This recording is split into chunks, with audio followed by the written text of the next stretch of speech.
नमस्कार। Mission genius mind consultant private limited से संजीव मलिक। ये वीडियो हमारी मेंटल हेल्थ सीरीज से है और आज का हमारा टॉपिक है how to stop overthinking. बहुत ज्यादा सोचने को किस तरह से रोका जाए। कुछ लोग हैं जिनका दिमाग हर समय दौड़ता रहता है, भागता रहता है, विचार चलते चले जाते हैं और ये कुछ लोगों की संख्या आजकल बढ़ती बढ़ती बहुत से लोगों तक हो गई है। यानी कि 70% तक ऐसे लोग हो गए हैं जहां पर जिनके विचार जो हैं लगातार दौड़ते रहते हैं। तो इस पर आज हम चर्चा करेंगे। इससे पहले कि हम आगे बढ़ते हैं, मैं आपको अपना YouTube चैनल को सब्सक्राइब करने के लिए रिक्वेस्ट कर रहा हूं कि आप एक बार जरूर हमारा ये जो करंट चैनल है इसको सब्सक्राइब करें। हमारा इंग्लिश चैनल भी है माइंड गुरु इंडिया नाम से, उसको आप सब्सक्राइब जरूर करें। साथ में हमारी वेबसाइट माइंड गुरु इंडिया को विजिट कर सकते हैं और ये हमारे डिफरेंट कोर्सेज जो हम लोग करवाते हैं यहाँ पर आपको विस्तार से दिखाए जा रहे हैं। इनमें से जो भी आपको पसंद आया जरूर इसको कर सकते हैं। साथ में हमारे ऑफिस के नंबर, कुछ लोग कॉल करते हैं, उनको ये नंबर ही समझ में नहीं आते कि कहाँ पर हैं, ऑफिस के नंबर कहाँ दिए हुए हैं। तो एक बार मैं वीडियो में इंक्लूड कर रहा हूँ, तो आप ये नंबर देख सकते हैं और इन पे बात कर सकते हैं।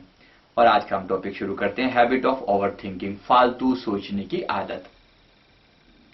जैसा मैंने लिखा यहां पर आदत, ये आदत है।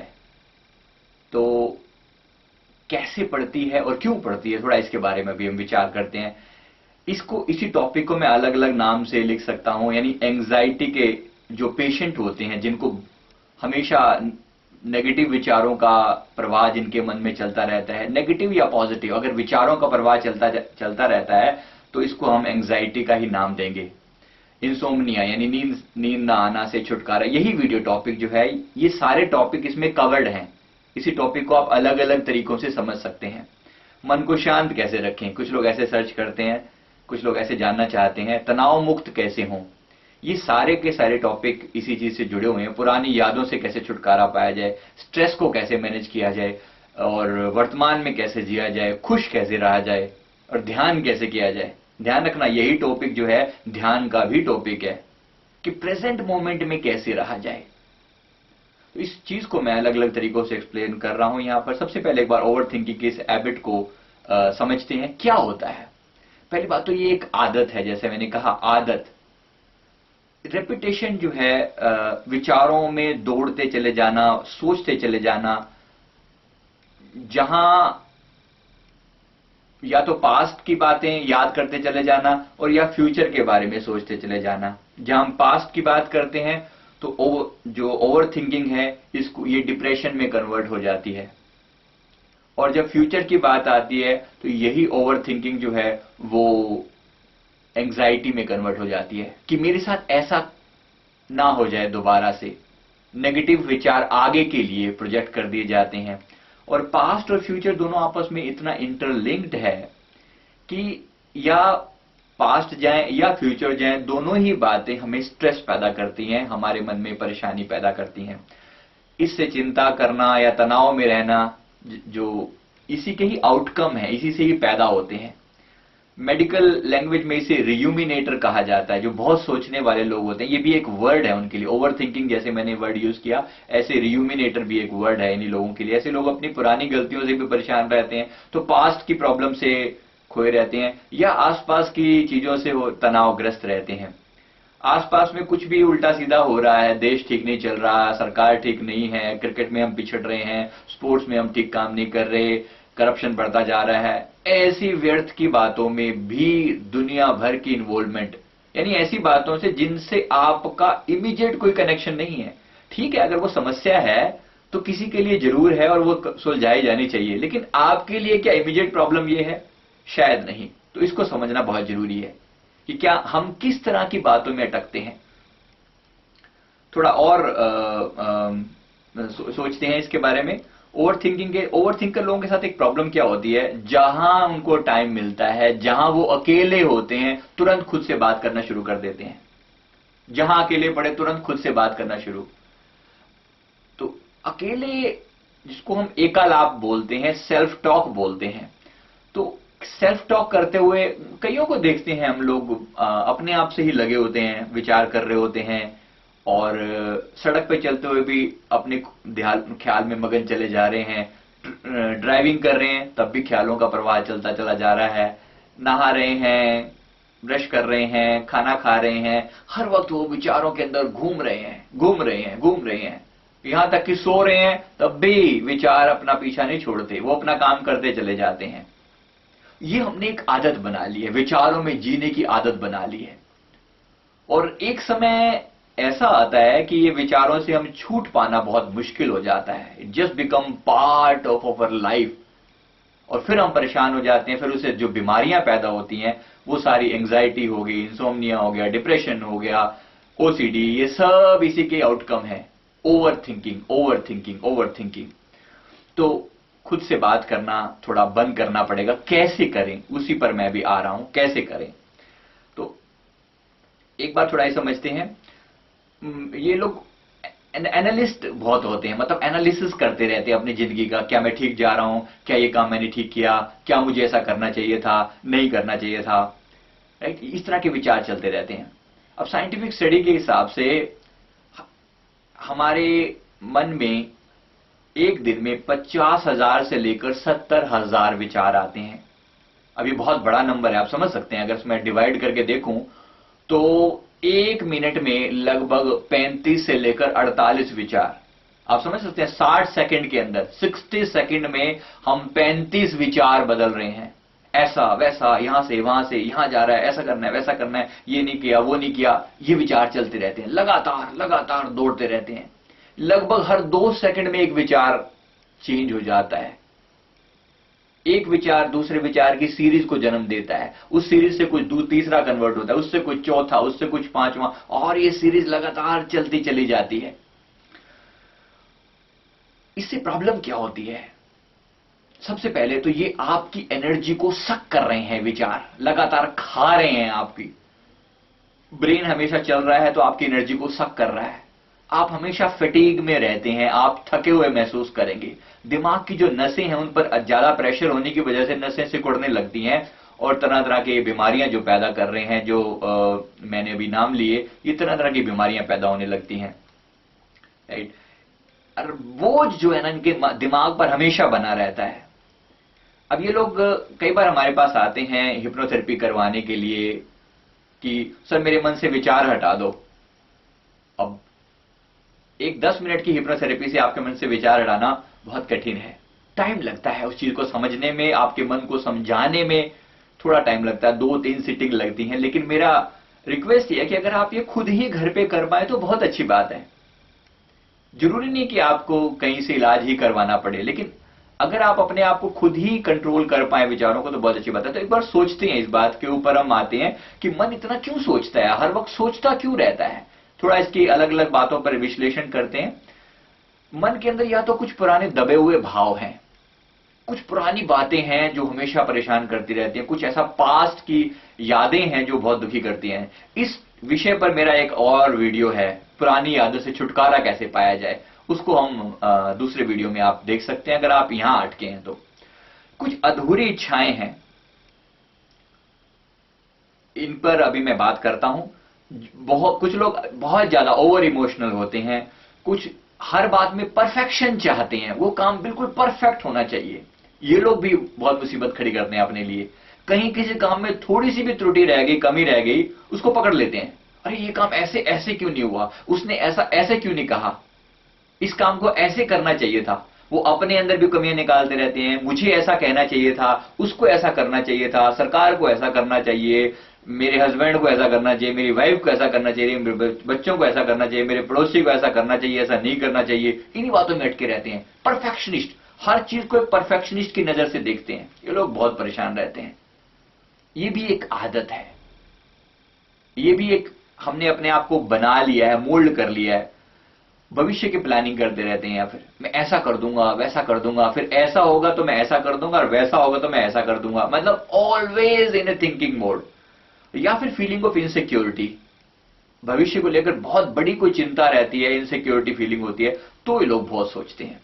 तो इन सारी बातों के पीछे एक बार हम थोड़ा सा विचार करके देखते हैं कि कहां अटकते हैं हम, आप कहां अटके हैं। पुराने दबे हुए भाव, अगर स्टोर्ड नेगेटिव इमोशन है, कोई पुरानी बहुत ज्यादा ऐसी यादें हैं जिन्होंने आपको बहुत ज्यादा दुखी किया हुआ है, तो इसकी आपको थोड़ा सा ज्यादा अंदर तक जाना पड़ेगा, समझना पड़ेगा कि वो कौन सी बात है जो आपको लगातार परेशान कर रही है। प्रॉब्लम की गहराई तक जाएं, किसी काउंसलर की हेल्प भी लेनी पड़ सकती है इस केस में, स्पेशली जब पुरानी चीजें बहुत ज्यादा, सपोज किसी का कोई नियर वन डियर वन जो है वो एक्सपायर हो गया, तो उनकी यादों में वो पड़े रहते हैं, उसके लिए आपको जरूर हेल्प लेनी पड़ सकती है। आप हमारे से भी कंसल्ट कर सकते हैं इस चीज के लिए, और कहीं भी जा सकते हैं, किसी प्रॉपर साइकियाट्रिस्ट के पास जाके आपको उस पर काम करना पड़ेगा। नहीं तो मेरा दूसरा वीडियो एक बार इस टॉपिक पर जरूर देखें ताकि आपको और क्लियर समझ आ जाए, फिर आप जैसा ठीक समझें। और रेचन कैथारसिस करना पड़ता है, उसको अंदर से निकालना पड़ता है, ये सारा चीजें हमने दूसरे वीडियो में कवर किया है। अब हम आगे चलते हैं। ये अधूरी इच्छाओं की वजह से भी हो सकता है। कुछ मन में था जो हम करने के लिए आए थे, जो शुरू से हमारे मन में चलता रहता था। फॉर एग्जाम्पल, हम कोई एक सर्टन कैरियर अडेप्ट करना चाहते थे। कोई पर्सन जो है वो म्यूजिशियन बनना चाहता था, म्यूजिक में उसका बहुत इंटरेस्ट था, लेकिन क्योंकि उस लाइन में कोई रास्ता नहीं मिल पाया, घर वालों का प्रेशर था, तो जहां रास्ता मिला वहीं से काम शुरू कर दिया। और अंत में जब एक सर्टेन एज आ जाती है, एक सर्टेन सफलता आप प्राप्त कर लेते हैं, तो वो पुरानी जो आपके जो ओरिजिनल आपका जो पोटेंशियल था ना, वो आपको कुरेदता है कि कुछ मिसिंग है, कुछ गड़बड़ हो गई है। इच्छाओं को, अब ऐसी अगर कोई चीज है तो उसके लिए आपको जरूर अपनी स्टडी करनी पड़ेगी, और यहां पर भी अगेन आप किसी काउंसलर की हेल्प ले सकते हैं, लेनी जरूरी है। अगर आपको क्लियर नहीं है तो, क्लियर है तो अपने पैशन को के ऊपर थोड़ा काम जरूर करें, जो आपकी रियल डिजायर थी। फॉर एग्जाम्पल, अगर जैसे मैंने अभी एग्जाम्पल दिया म्यूजिक वाला, आप करना तो चाहते थे, म्यूजिक लाइन में कुछ करना चाहते थे, लेकिन आज आप इंजीनियरिंग लाइन में अटके हुए हैं, या सीए बने हुए हैं, या लॉयर बने हुए हैं, तो वो जो आपकी जो ओरिजिनल डिजायर थी ना, वो आपको कुरेदती रहती है मन के अंदर। अगर ऐसा कुछ है तो उससे आपको एक बार अपनी स्टडी करके, अपने आप का सही तरीके से अपनी स्टडी करके ये पता लगाना जरूरी है। और अगर कुछ ऐसा था तो आपको कम से कम एज ए हॉबी उस काम को जरूर अडेप्ट करना चाहिए। अपना कुछ टाइम, अपना पर्सनल टाइम उस चीज के लिए जरूर देना चाहिए। हो सकता है अब आप प्रोफेशनल म्यूजिशियन ना बने, लेकिन कम से कम अपने आप के लिए अपनी एक एज ए हॉबी इस चीज को जरूर अपनाएं, तो आपको बहुत संतुष्टि मिलेगी। आपकी ये प्रॉब्लम का सॉल्यूशन हो सकता है। ल्यूसिड ड्रीमिंग का एक कंसेप्ट होता है। ल्यूसिड ड्रीमिंग होता है मन चाहे सपने देख पाना। इसके ऊपर मैं अभी काम कर रहा हूं, थोड़े समय में इसके ऊपर एक वीडियो शेयर करूंगा। अपनी इच्छाओं को आप कन्वर्ट करें, यानी कोई अगर ऐसी दबी हुई इच्छाएं थी जो आपको बहुत ज्यादा तंग करती है, तो उसको कन्वर्ट करें। उदाहरण यहां पे दे रहा हूं, बहुत लोग स्पिरिचुअलिटी की तरफ बढ़ने लग चाहते हैं, लेकिन वो जो पुरानी सेक्सुअल डिजायर्स हैं या कुछ और ऐसी ही डिजायर जो दुनिया में उन्हें अटका देती हैं, तो उसको कन्वर्ट करना बहुत जरूरी है। अब इसके लिए ओशो जैसी हस्तियों की मैं फिर से एक बार याद दिलाना चाहूंगा कि उन्होंने इस पर बहुत जबरदस्त काम किया है कि कैसे हम अपनी लोअर डिजायर्स को हायर डिजायर में कन्वर्ट करते हैं। इसके ऊपर मैं फिर एक बार आपको कहीं और इस टॉपिक के ऊपर मैं आपके साथ वीडियो शेयर करूंगा। और कैथारसिस करें अगर कुछ ऐसा अटका हुआ है तो, और साक्षी भाव में जिए। ये अलग अलग तरीके हैं। इसको मैं फिर से थोड़ा आगे चल के एक्सप्लेन करता हूं। अगर पास्ट मेमोरीज की बात है, पुरानी यादें अगर दुखद अटकी हुई हैं, तो हमारा दूसरा वीडियो देखेंगे। और अगर अब की बात है कि मन पुरानी यादों में तो नहीं अटका, लेकिन इसी समय में वर्तमान में नहीं टिकता, वो भागता बहुत ज्यादा है, तो आप अब से, यहां से मैं वीडियो शुरू कर रहा हूं ये वाला, अपना एटीट्यूड बदलें। थोड़ा सा अपने आप को समझाना जरूरी है, अपना एटीट्यूड, अपना दृष्टिकोण बदलना पड़ेगा। बेसिकली ये जो चिंता करने वाला हमारे मन की आदत है ना, इस आदत से थोड़ा छुटकारा पाने की जरूरत है। तो ये आदत क्या करती है, ये एक टॉपिक को उठाता है मन, और उस टॉपिक के ऊपर कुरेदना शुरू करता है, क्योंकि शुरू शुरू में उसको ऐसा करने में मजा आता है। ध्यान रखना, मन कोई भी काम बिना मजे के नहीं करता। मन हमेशा मजा चाहता है, आनंद चाहता है उसके पीछे। तो वो जो मजे वाला काम है, वो धीरे धीरे, जैसे अगर कहीं खुजली है आप अच्छे से जानते हैं इस बात को कि खुजली को अगर शुरू शुरू में तो खुजलाने में बड़ा मजा आता है, अच्छा लगता है, लेकिन थोड़े ही तरह समय पे वो नासूर बन जाता है, वो घाव बन जाता है, तो फिर बड़ी मुश्किल क्रिएट हो जाती है। बिल्कुल ऐसा ही पुरानी यादों को छेड़ने के लिए में है। मन शुरू शुरू में बड़ा मजा लेता है याद करके, देख मैंने उस समय में बहुत अच्छा किया था, हम ऐसे स्कूल से दौड़ के भाग जाया करते थे, ऐसा होता था। वो यादें कभी कभी तो ठीक लगती हैं, ठीक है, अगर आप उसको सिर्फ एंजॉय करने के लिए करें, लेकिन अगर आप उसमें अटक गए तो वो आपके लिए बहुत बड़ी प्रॉब्लम खड़ी हो जाती है। तो ये एक विचार जो है अपने अंदर कन्वर्ट करना बहुत जरूरी है कि इसका जो रूट कॉज है वो मन को प्रेजेंट मोमेंट में ना रखने की वजह से है। मन को प्रेजेंट मोमेंट में रखने की कोशिश करें कि वो यहीं के बारे में सोचे, और थोड़ा एटीट्यूड ऐसा कुछ कि बिंदास मुस्कुराओ, क्या गम है जिंदगी में, टेंशन किसको कम है, अच्छा या बुरा केवल भ्रम है, जिंदगी का नाम ही कभी खुशी कभी गम है। ऐसा कोई भी ऐसे कोट्स जो हैं मन को सहारा देते हैं कि अभी इसी मोमेंट में हम ठहर जाएं और मुस्कुराएं। और अगर आप मुस्कुराना सीख जाते हैं तो टेंशनें आपके घर से दूर भाग खड़ी होती हैं, आपके पास से दूर भाग खड़ी होती हैं। इस चीज को, इस एटीट्यूड को थोड़ा अपने लिए समझ लें और मुस्कुराने की आदत डाल लें। एक मुस्कुराते हुए इंसान के पास तनाव कभी फटक भी नहीं सकता, ये बात अच्छे से आप अपने दिल पे लिख सकते हैं। साथ ही साथ माफ करना सीखें, खुद को भी और औरों को भी। अब गलतियां किससे नहीं होती, सिंपल सी बात है, गलतियां होती हैं, हमसे भी होती हैं, सबसे होती हैं गलतियां, और औरों से भी होती हैं। तो सबसे पहले खुद को माफ करना सीखें। गलती हो गई ना, हो गई, हुआ, आगे से नहीं करेंगे। अब ये परफेक्शनिस्ट जो पर्सन है ना, मन जो परफेक्शनिस्ट है, जो चाहता है बिल्कुल हर चीज ना बिल्कुल एकदम परफेक्शन के साथ होनी चाहिए, तो पूर्णता बिल्कुल पूर्ण होनी चाहिए, तो वहां अटक जाते हैं कुछ लोग। अब तो पूर्णता से छुटकारा पाकर अपने आप को माफ करना सीखें। होगी हुआगी, इट्स ओके। जैसे खुद को माफ कर दिया, सिमिलरली दूसरों को भी माफ करना सीखें। अरे क्या हो गया मेरे से, जब मैंने खुद को माफ कर दिया तो उसकी भी, वो भी मेरे जैसा ही है, उससे भी गलतियां होगी, उसको भी माफ कर दिया। ये बहुत बड़ा फैक्ट है आपको अपने आप को कूल रखने का। क्योंकि समस्या ओवर थिंकर लोगों के साथ ये होती है कि वो माफ करना नहीं जानते। अभी मेरे लास्ट कुछ समय पहले एक लेडी आई हिप्नोथेरेपी के लिए। उसका ये सबसे बड़ी क्वेरी थी, सर उसने मेरी लाइफ में ऐसा किया वैसा किया, किसी पर्टिकुलर पर्सन को लेकर, और मैं उसको जिंदगी भर माफ नहीं करूंगी, मैं उसको 7 जन्म तक माफ नहीं करूंगी। मर्जी है आपकी, जैसा आप ठीक समझे। अगर आप ऐसा ही चाहते हैं तो आपकी मर्जी, 7 जन्म तो क्या आप 700 जन्म तक पीछा छोड़ते ना छोड़े तो आपकी मर्जी है। अब आप समझ सकते हैं जो भटकते हुए लोग होते हैं, भटकते हुए आत्माएं होती हैं, वो ऐसे ही लोग होते हैं कि बस पीछा नहीं छोड़ेंगे। और हमारा अनफॉर्चुनेटली हमारा जो बॉलीवुड है वो इन चीजों को बड़ा बढ़ावा देता है। बदले की आग, ऐसी ऐसी मूवीज होती हैं, मैं बदला लूंगा, मैं इंतकाम लूंगा, इन बातों को बड़ा बढ़ा चढ़ाकर बताया जाता है कि अगर किसी ने आपके साथ कुछ बुरा व्यवहार किया तो उसके साथ उसको ईंट मारिया तो पत्थर मारो उसे। इस तरीके से उसमें बढ़ा चढ़ाकर बात को दिखाया जाता है। मन सिंपल इस बात को पकड़ लेता है कि किसी ने अगर बुरा किया तो मुझे उसके प्रति बुरा करना ही करना है। अब आप समझ लें, अगर ऐसा कुछ हो जाता है, किसी ने आपके साथ नेगेटिव किया और आप इसी चक्कर में पड़ जाते हैं, आप कभी भी इस चक्रव्यूह से बाहर नहीं आ पाएंगे। क्योंकि अगर आप करेंगे तो सामने वाला क्या कम बैठा हुआ है, वो फिर वापिस करेगा, और इस तरह से ये सिलसिला जो है बहुत लंबे समय तक चलता है। कई बार तो इट क्रॉसेस योर बर्थ्स, मतलब मल्टीपल जन्मों तक चलता है, राइट। तो वो एक अलग टॉपिक है, उसको मैं अभी यहां नहीं ले रहा हूं। मतलब इस बात को समझ लें अच्छे से कि माफ कर दें खुद को भी और औरों को भी। हर शाम को रात को सोने से पहले, आज मुझसे जो गलती हुई सबसे पहले मैं खुद को माफ करता हूं, और औरों से जो गलती हुई, X person, Y person, Z person, इन सबको मैं माफ करता हूं। और मनी मन उनसे माफी भी मांग ले। अगर मेरे से आपके प्रति कुछ गलती हुई तो मैं आपसे माफी चाहता हूं। ध्यान रखें, हो सकता है ये आपका आखिरी रात हो, आप अब सो रहे हैं, सुबह उठें या ना उठें, क्या माफी नहीं मांगना चाहेंगे जाने से पहले?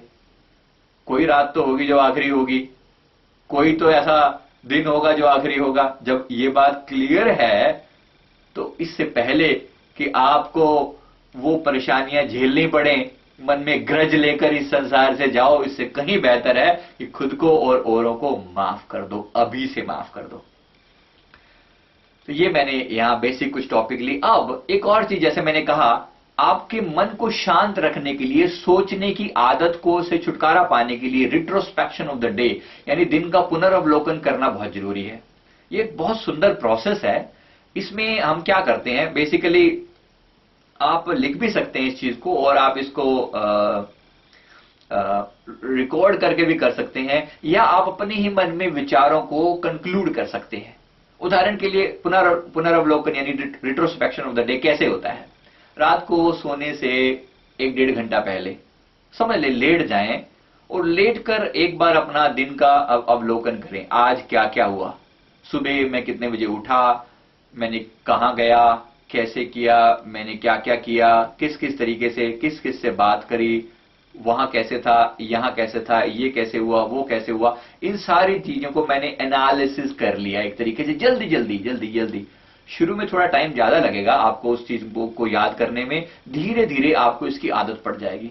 और one of the best technique है ये विचारों को शांत करने की, one of the best technique है। क्योंकि मन एक बार जब उसका अवलोकन कर लेता है ना, एनालिसिस कर लेता है, और ढंग से कर लेता है ना, जाग कर होश पूर्वक कर लेता है, तो वो वहां से छूट जाता है। क्योंकि नॉर्मली दिक्कत क्या होती है, हम कोई भी काम होश पूर्वक नहीं करते। यानी अगर ब्रश भी कर रहे हैं तो सोच रहे हैं, खाना खा रहे हैं तो सोच रहे हैं, नहा रहे हैं तो सोच रहे हैं। अभी जो सोचने का प्रोसेस है, किसी भी समय आपको प्रेजेंट मोमेंट में ठहरने नहीं देता। इसकी वजह से आपका कोई भी काम परफेक्ट नहीं होता। और क्योंकि कोई भी काम परफेक्ट नहीं होता, यानी जब जिस समय आप अपने ऑफिस में थे तो आप ऑफिस में नहीं थे, आपका मन घर में था या कहीं और था। और क्योंकि आपका मन कहीं और था, तो जो काम आपने किया वो परफेक्शन के साथ नहीं किया, इसलिए वहां पर गलतियां होंगी। और गलतियां होंगी तो मन उनके बारे में बाद में बैठकर सोचेगा, अरे ये कैसे हो गया।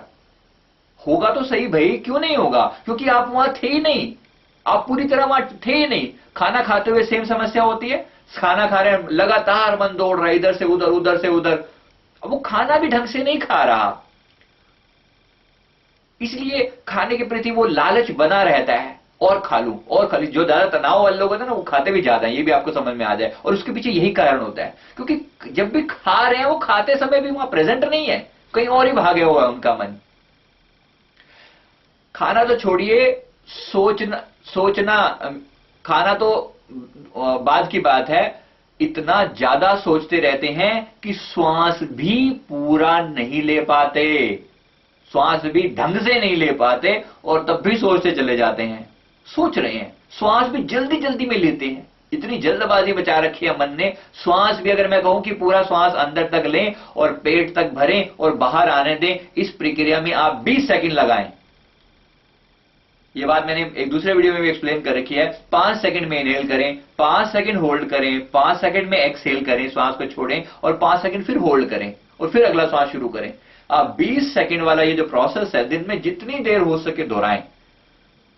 ये बैठकर कर सकते हैं, चलते फिरते भी कोशिश करें श्वास की गति को थोड़ा नॉर्मलाइज कर लें। अगर आप ऐसा कर पाए तो आप देखेंगे हर समय आपका मन रिलैक्स रहना शुरू कर देगा, शांत रहना शुरू कर देगा।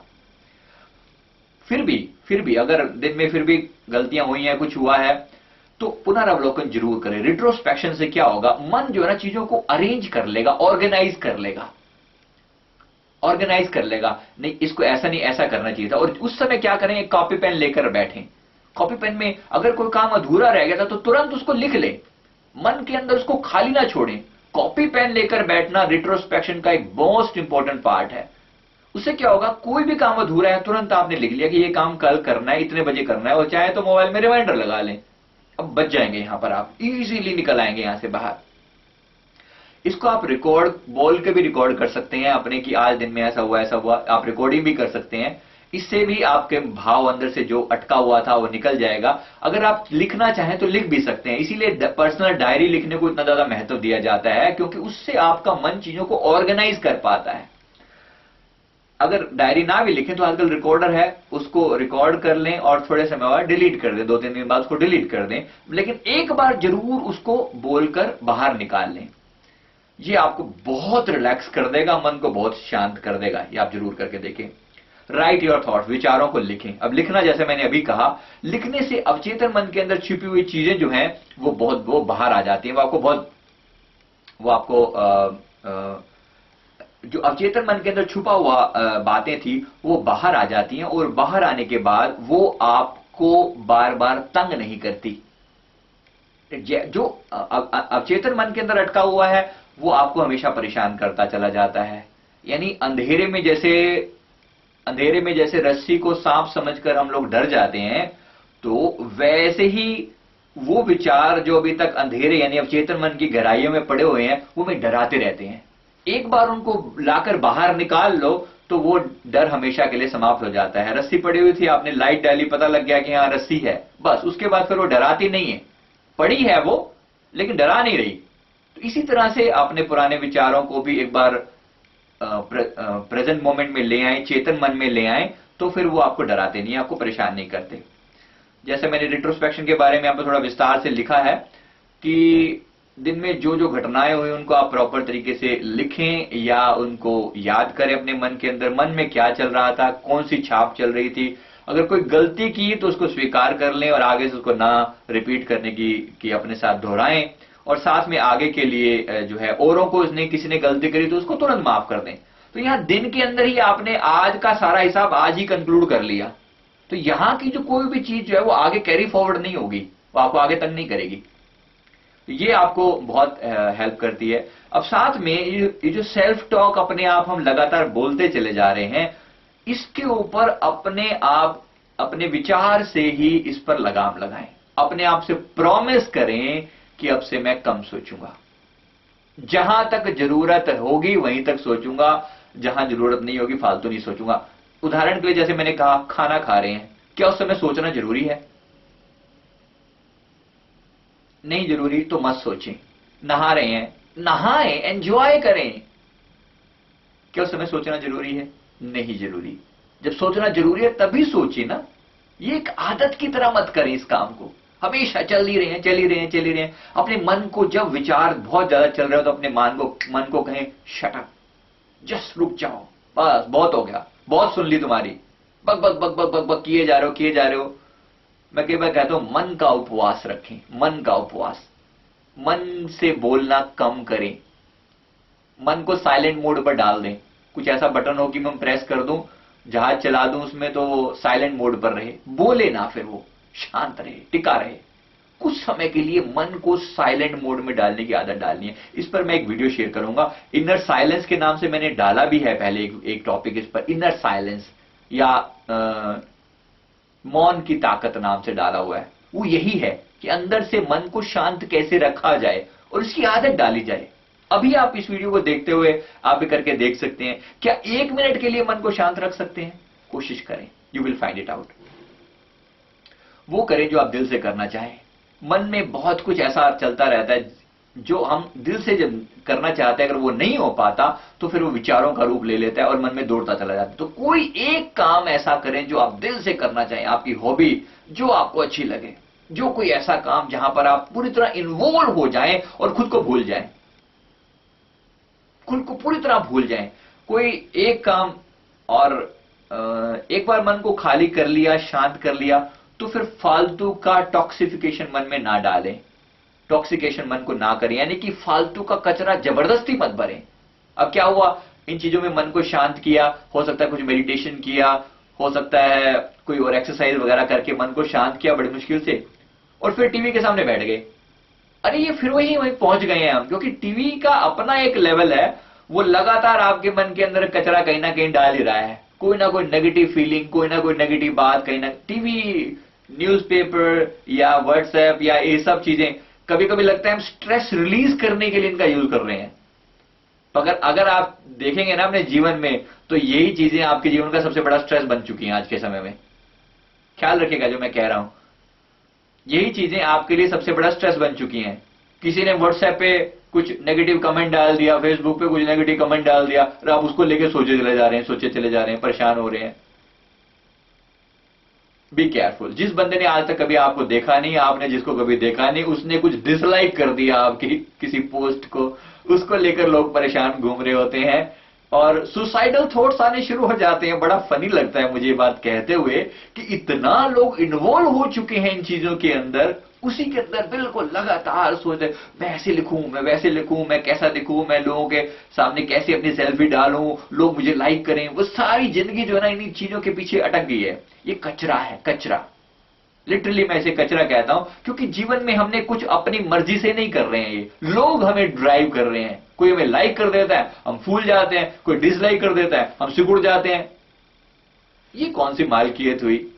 क्या अपने ऊपर हमारा इतना भी हक नहीं है कि अपनी मर्जी से हम खुश हो पाएं और अपनी मर्जी से हम दुखी हो पाएं? We have to do something for this. कुछ करने की जरूरत है, अपना कंट्रोल वापस लेने की जरूरत है। अगर मैं खुश हूं तो मैं खुश हूं, दुनिया की कोई ताकत मुझे दुखी नहीं कर सकती। ये आपको अपने आप से प्रॉमिस करना पड़ेगा। इन चीजों का एक कम इस्तेमाल करें, मैं इतना ही कह सकता हूं। हम भी करते हैं, हम जाते हैं, चीजों को देखते हैं, लेकिन बस एक ऐसे जैसे बस गेस्ट की तरह फटाफट फटाफट स्कैन किया, देखा 10 मिनट के अंदर, बस 10 मिनट से ज्यादा टाइम देना नहीं है व्हाट्सएप को। जल्दी जल्दी जल्दी जल्दी कुछ देखा, बस खट बार, दैट्स इट, हो गया। ऐसे ही कभी फेसबुक तो मुश्किल से कभी एक हफ्ते में 5-10 मिनट के लिए, 20 मिनट के लिए, बस इससे ज्यादा नहीं, हफ्ते भर में। इस तरीके से थोड़ा कम कर दें। और टीवी तो बहुत समय बीत जाता है। We have to be careful, we have to be careful. जितना हो सके, अगर मन को रोक सके, मन की बकबक को रोक सके, टीवी देख रहे हैं फॉर एग्जाम्पल, आप बैठे हैं वहां पर, जरा अपने मन की अवस्था भी देखें। मन में कैसे भाव बदल रहे होते हैं। लगातार मन सोच रहा है, देख रहा है और उन भावों में दौड़ता चला जा रहा है। अब मन को हमने फीड तो खुद ही दिया, खुद ही उसको चारा डाला, अब खुद ही हम कह रहे हैं कि वो सोचता क्यों है। रोकना तो पड़ेगा ना भाई उसे, उसके लिए कुछ तरीका अपनाना पड़ेगा। किसी के साथ अपनी अगर कोई प्रॉब्लम है तो किसी के साथ शेयर जरूर करो, नहीं तो वो आपको परेशान करती रहेगी। इसका मतलब ये कभी नहीं है कि जैसे लेडीज बहुत सारी करती हैं, वो तैयार बैठी होती हैं दिन में, सारा दिन का कचरा इकट्ठा करके अपने माइंड में, और फिर हस्बैंड के आते ही उनको लपेटना शुरू कर देती हैं। वो अपने मुश्किल से अपने जैसे तैसे करके बाहर की जिम्मेवारियां निपटा कर आए और उनको आपने लपेटना शुरू कर दिया। या बाहर से हस्बैंड अपना कुछ कचरा लेकर आए, उसने वाइफ पर आकर अपनी बातें करनी शुरू कर दी। तो ये नहीं, मैं इसकी बात नहीं कर रहा हूं। We have to be in a different mode कि मेरी कोई अगर समस्या ही है तो समस्या शेयर करनी जरूरी है। अगर समस्या जेन्युइन है, अगर जेन्युइन नहीं है, सिर्फ फालतू की बकवास है, हाँ अखबार में ऐसा सुन पड़ा था, टीवी में ऐसा देखा था, वो जो बकवास दिन भर का जो डेटा इकट्ठा किया हुआ है ना, वो किसी ना किसी का बहाना ढूंढ रहे होते हैं लोग कि कोई मिल जाए तो इसके ऊपर मैं लपेट दूं। Don't do that. अपने मन के कचरे को किसी और को टारगेट मत बनाए, खास तौर पे अपने नियर एंड डियर वन को। प्लीज, हस्बैंड वाइफ को, वाइफ हस्बैंड को, अपने बच्चों को, बच्चे माँ बाप को अपने कचरे के लिए उनको टॉपिक मत बनाए। डोंट डू दिस प्लीज, ध्यान रखें इस बात के लिए। दिन में कम से कम कुछ ऐसा करें, मतलब कोई वर्कआउट, डांस या एक्सरसाइज जिससे पसीना आए। स्वेटिंग के साथ साथ हमारी बॉडी के अंदर के इमोशन भी निकल जाते हैं। वो टाइम जो मेहनत वाले टाइम थे ना, उन दिनों की अब इसलिए जरूरत लगती है कि स्वेटिंग चाहिए। बॉडी जो है ना, वो एसी में रह रहकर या कंफर्ट वाले उसमें रह रहकर जो है ना, वो लगातार पसीना निकलने से हमारी केवल शरीर ही सुखी नहीं होता था, शरीर के ही गर्मी बाहर नहीं निकलती थी, मन की गर्मी भी निकल जाती थी। तो वो अब उस चीज की जरूरत है। कोशिश करें, कुछ तो ऐसा करें, वर्कआउट करें, डांस करें। डांस अगर अच्छा लगता है तो जरूर करें, घर पे ही लगा लें, अपने ही बैठ के बाथरूम में बैठकर मटक लें, कोई किसी ने आपको रोका नहीं है। Do something which makes you sweat. कुछ एक्सरसाइज वगैरह जरूर करें। Do pranayama and deep breathing. अच्छा, ये तब के लिए है, अब जो बातें हैं, जो अब आपको कभी कभी ऐसा होता है कि विचारों का प्रवाह आपको आके बहुत तंग करता है, मन बार बार दौड़ता ही चला जाता है पुरानी किसी चीजों के अंदर, यानी विचारों का थॉट अटैक बोलते हैं इसको, थॉट अटैक। जब थॉट अटैक हो तो क्या करें? उस समय के लिए मन में बहुत विचार चल रहे हो, मन को शांत करना है, तो भस्त्रिका। भस्त्रिका का मतलब श्वास को जोर से बाहर छोड़ना, सिर्फ छोड़ना छोड़ना। कपाल भाती, उसमें भी पेट को स्क्वीज करना और श्वास को बाहर छोड़ना, या डीप ब्रीदिंग। ये सब चीजें आपको कुछ समय के लिए बिल्कुल शांत कर देगी, मन से कचरा हटा देंगी, अगर ज्यादा ही जम गया है तो। साथ ही साथ भस्त्रिका जो है, जैसे मैंने यहां पर लिखा, श्वास को जोर से बाहर फेंकना, डीपर और फास्टर ब्रीदिंग करना। ये मैंने स्लो ब्रीदिंग करके दिखाया, ऐसे डीप ब्रीदिंग और fast breathing, deep and fast, deep and fast, deep and fast, आप दोनों कर सकते हैं, ध्यान रखिएगा। तो ये या फिर म्यूजिक सुने और हमिंग करें साथ में, गुनगुनाएं उसके साथ साथ। हमिंग करने से मन जो है वो लेफ्ट ब्रेन से राइट ब्रेन में शिफ्ट मार जाता है। जो लॉजिकल ब्रेन था, जो सोच रहा था, जो एनालाइज कर रहा था, वो म्यूजिक के दुनिया में जब चला जाता है तो अब बहुत कुछ भूल जाता है। आपने देखा होगा म्यूजिक से लोग जो जुड़े होते हैं ना, वो बड़ी मस्ती में जीने वाले लोग होते हैं अधिकतर। वो सोचते कम है, वो गुनगुनाते ज्यादा हैं। डू दैट, अगर आप ये कर सकते हैं तो आपके लिए बहुत हेल्पफुल रहेगा। Do it. योग निद्रा करें। योग निद्रा एक डीप रिलैक्सेशन की टेक्निक है। इस पर मेरा दूसरा वीडियो है, उसमें बहुत विस्तार से समझाया हुआ है योग निद्रा के बारे में, तो वो आप जरूर कर सकते हैं। हमारी साइट पर भी mindgurunet.com पर योग निद्रा पूरी दी हुई है, वो आप उसकी ऑडियो दी हुई है, उसको आप लेके बड़े प्यार से योग निद्रा कर सकते हैं। इसके लिए दूसरा वीडियो हमारा जरूर रेफर कर सकते हैं। कुछ क्रिएटिव करें, कुछ ऐसा करें जो हमारे विचारों को एक दिशा दे, एक डायरेक्शन दे। कुछ ऐसा करें जो भी आपको क्रिएटिव लगे। जैसे सपोज किसी का ड्राइंग में इंटरेस्ट था, कभी नहीं कर पाए, लेकिन अब अगर समय मिला है तो जरूर करें। अपने विचारों को कुछ दिशा दें। अगर मन में कुछ मन ज्यादा ही बोल रहा है तो उस विचारों को एक आर्टिकल के रूप में लोगों के सामने प्रेजेंट करें। कुछ कहना ही चाह रहा है ना, तो कहें, उसको तरीके से कहें, फिर वो टिक जाएगा। मन जो कहना चाह रहा है ना, वो एक्सप्रेस करना चाह रहा है अपने आप को, तो उसको एक्सप्रेस कर दें। कर देंगे तो शांत हो जाएगा मन, बहुत कुछ शांत हो जाएगा। जैसे अब ये विचार मेरे अंदर चलते रहते हैं, मैं भी लगातार उन्हीं लोगों में से हूं जिनके अंदर विचार बहुत चलते रहते हैं, लेकिन मैं लगातार कोशिश करता हूं कि एक टॉपिक उठा लूं और अपने सारे विचारों को उस पर कॉन्सेंट्रेट कर दूं, बस। और वो कॉन्सेंट्रेट करते ही वो एक बहुत सुंदर रूप में लोगों के सामने, जैसे अभी इस वीडियो की तरह से अभी ये सामने आ रहा है तो यही बात है जो आपको पहले से पता है। कुछ भी मैं ऐसा नहीं बता रहा हूं जो आपने नहीं सुना या नहीं पढ़ा, बस उनको एक फॉर्मलाइज करके, एक तरीके से, एक लयबद्धता के साथ, एक सीक्वेंस के साथ पेश कर दिया जाए, तो ये आपके लिए आपकी फीलिंग को, आपके विचारों को रिलैक्स कर देगा। और कुछ सोशल सर्विस जरूर करें, निस्वार्थ भाव से करें। कुछ ऐसा करें जिसमें आपका कोई स्वार्थ ना हो, जिसमें आपकी कोई वापसी पाने की इच्छा ना हो। जब ये चीज होती है ना, तो आपको बहुत शांत कर देती है, मन को बहुत संतुष्टि भी मिलती है और मन टिकाव में आ जाता है। कुछ ना कुछ जरूर करें निस्वार्थ भाव से, वो बहुत जरूरी है, बहुत हेल्प करेगी आपको विचारों से फ्री होने में। और विटनेस मेडिटेशन, ये तो गजब है, ये आखिरी चीज है। जो भी करें साक्षी भाव से करें, बिना इन्वॉल्वमेंट के अपने अंदर के साक्षी को याद रखें। यहां पर ये समय इतना ज्यादा नहीं है कि मैं विटनेस मेडिटेशन को यहां एक्सप्लेन करूं, इसके लिए बहुत डिटेल्ड में हमारा एक वीडियो है, किस तरीके से आप साक्षी भाव में टिके रह सकते हैं, वर्तमान में जी सकते हैं। वर्तमान में जीना मतलब साक्षी भाव में जीना एक ही बात है। विपश्यना मेडिटेशन, साक्षी भाव, वर्तमान में जीना, माइंडफुलनेस, एक ही बात को कहने के अलग अलग तरीके हैं। तो इसमें से कोई भी चीज आप अडेप्ट कर सकते हैं। ये तो अल्टीमेट चीज है, आज के टाइम का सबसे बेस्ट। अगर कोई मेडिटेशन करने लायक है तो साक्षी भाव। और साक्षी भाव केवल 10 मिनट, 15 मिनट, आधा घंटा, 1 घंटा करने वाला मेडिटेशन की बात मैं नहीं कर रहा हूं। साक्षी भाव में जीना, इस बॉडी के प्रति भी साक्षी भाव रखना कि ये शरीर जो है, ये मैं इसके प्रति साक्षी हूं। I am a witness to this body, मैं सिर्फ देखने वाला हूं, करता नहीं हूं। इसको समर्पण भाव भी आप कह सकते हैं। वर्तमान में जिए, प्रेजेंट मोमेंट में, इसी बात को कहने का दूसरा तरीका है ये।